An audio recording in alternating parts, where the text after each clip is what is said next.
Netflix using Maya, you need to follow the simple steps.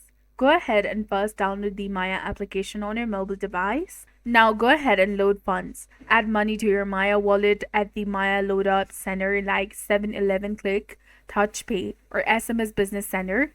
Make sure that you deposit enough to cover your Netflix subscription.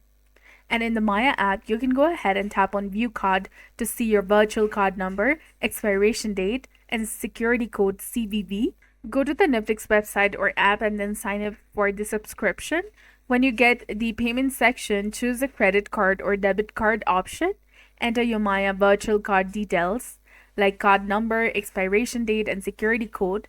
And remember to keep enough money in your Maya wallet to pay your monthly Netflix fee. After you've completed the payment, confirm the payment to complete your Netflix subscription and ensure that your Maya wallet has enough for the subscription before the next billing period to avoid the issues. And you can view your Netflix subscription payments and other transactions in the Maya app's history section. So that's it for this video. I hope you found it helpful. If you did, please like, share, and subscribe. Thanks for watching.